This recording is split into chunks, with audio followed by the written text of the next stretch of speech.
낸시 펠로시가 민주당에서 제안한 그 인프라 법안, 이것 좀 축소하자라고 지금 민주당 하원 의원들을 설득하고 있다라는 소식이 나왔습니다.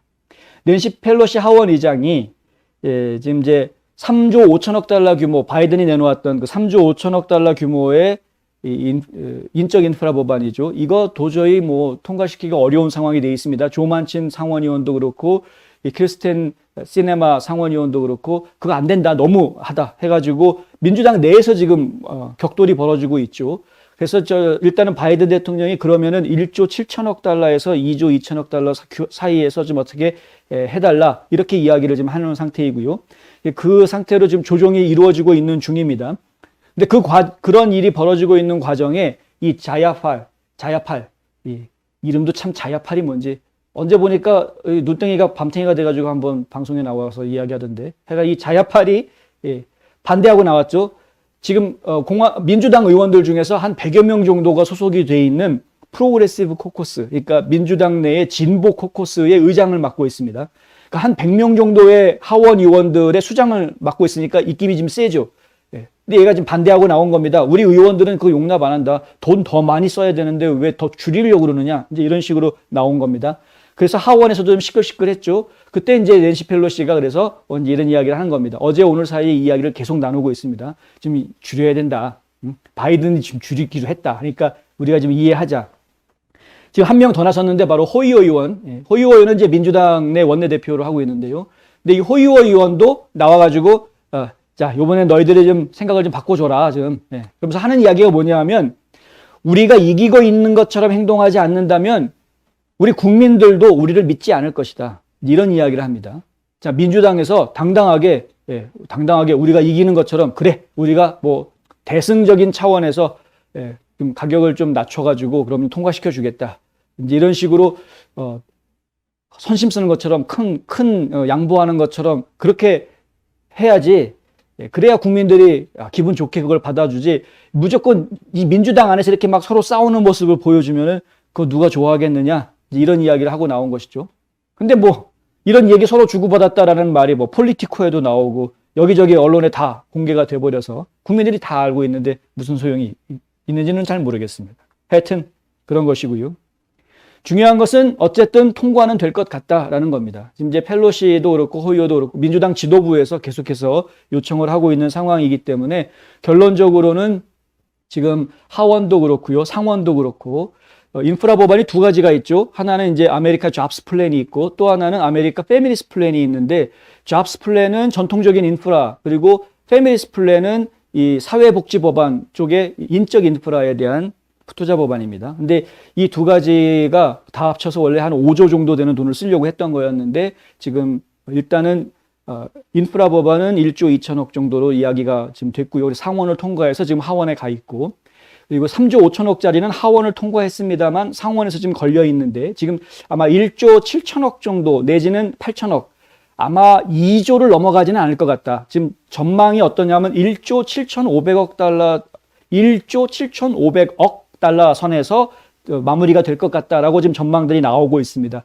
그 정도 선에서 해결이 된다고 하면 두 개를 합치면 한 3조 정도를 쓰는 것으로 그렇게 결론이 날 것 같습니다. 향후 한 8년에서 10년 사이에 3조 정도의 투자를 하겠다, 정부에서 돈을 쓰겠다라는 것이죠. 이제 그렇게 결론이 날 것 같고요. 그것이 이번 주말이면 모두가 다 해결이 돼야 됩니다. 31일까지 모든 걸 다 끝내기로 시한을 정해놓았기 때문에 이달 말까지는 그것들이 다 정리가 돼서 바이든 테이블로 올라갈 것으로 보입니다. 그래서 지금 이제 3조 달러 규모의 예산을 더 추가로 정부가 쓰는 거에 대해서 막을 방법은 현실적으로는 좀 없어 보이고요. 지금 현재 이런 돈들을 뭐 쓴다라고 해서 하루아침에 갑자기 다 쓰는 건 아니기 때문에 아직까지도 지금 뭐 올 초에 했던 아메리카 레스큐 플랜 같은 것도 지금 계속해서 그 돈이 아직까지도 덜 풀려져 있는 상황이기 때문에요. 더 나올 돈들이 있는 상황이기 때문에 좀 시간이 지나면서 점점점 돈을 나눠서 풀어내겠습니다만은, 근데 저희가 지혜롭게 지금 대처를 해야 될 것 같다. 이제 시중에 돈이 이렇게 풀리게 되면 결국에는 계속 올라가고 있는 인플레이션을 막을 수 있는 방법이 점점 힘들어진다라는 거. 그다음에 이 백신 의무화 정책이 전국적으로 계속 확산되고 이런 인슬리 주지사 같이 말도 안 되는 정책으로 막 확대하려고 이 의무화를 확대하려고 하는 정신 나간 주지사들이 있는 한은 어쩔 수 없이 물류 대란을 저희가 피할 방법이 없다. 최근에 나온, 그러니까 오늘 나온 이야기인데요. 지금 뭐 내년 여름까지 이 물류 대란이 계속 이어질 것 같다라는 전망들이 지금 나오고 있는 상황입니다. 심각합니다. 저희 대비를 좀 해야 된다라는 이야기 계속 드리는 겁니다.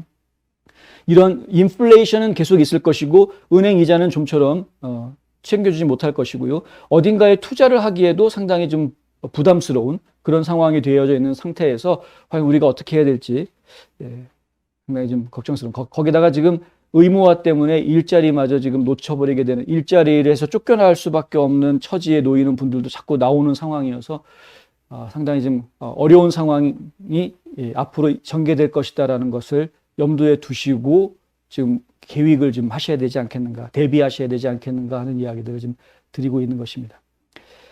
제가 경제 전문가가 아니어서 이럴 땐 참 갑갑합니다. 경제 전문가였다면은 뭐 이런 거에 좀 더 신경을 좀 쓰시면 좋겠습니다. 뭐 이런 얘기를 좀 해드리고 싶은데 지금으로서 저희가 드릴 수 있는 해결 방법이라는 게 참 안타깝게도 두 가지, 세 가지 정도밖에 없습니다. 일단 부정선거 문제를 하루라도 빠른 시간 안에 밝힐 수 있도록 우리가 할 수 있는 일들을 해드리는 거, 뭐 서명운동에 참여한다거나 사람들에게 이야기하는 걸 확대하는 걸 한다거나 이런 저희 같은 영상들 갖다가 공유해가지고 더 많은 사람들이 볼 수 있게 좀 나눠주신다거나 뭐 이런 우리가 할 수 있는 것들을 하는 거, 그거 이제 한 가지가 있을 것이고요. 그 다음에 두 번째는 지역에 있는 의원들, 민주당 의원, 공화당 의원 가릴 거 없이 의원들한테 연락하십시오. 편지도 보내시고 전화도 하시고 이메일도 보내시고 그렇게 연락을 하셔가지고 우리는 지금 이런 거 반대한다, 이런 거 반대한다라고 의견들을 좀 자꾸 주시는 것. 그것이 저희가 이제 두 번째로 할 수 있는 방법일 것 같고요. 마지막으로 또 한 가지 말씀드릴 수 있는 거는 선거. 지금 당장 버지니아 주지사 선거 다음 주에 있죠. 그러니까 버지니아 주지사 선거 다음 주부터 시작해서 지금 내년 11월 달에 전국적으로 중간선거가 있지 않습니까? 그때 벌어질 일들, 공화당이 결국은 이제 좀 더 다수당이 될 수 있도록 국민들이 좀 힘을 모아줄 수 있는, 그 사이에 굉장히 많은, 아직도 1년이라는 시간이 남아있기 때문에 굉장히 많은 방해 공작들이 있을 것이고 민주당이 가만히 있지는 않을 것입니다. 그렇기 때문에 그런 부분들에 대해서 국민들이 전열을 흐트리지 않고 계속해서 우리가 할 수 있다, 해내겠다라는 그런 의지를 좀 다지면서 이 나라가 다시 정상적인 나라로 회복될 수 있도록 염원하시는 그 마음을 잃지 않으시는 것, 이것이 상당히 좀 중요한 노력이 될 것 같다. 한 1년만 고생하시면은 다시 이 나라를 원상복구시킬 수도 있다라는 희망이 우리한테는 있기 때문에 한번 해보자 이거죠. 한번 해보자.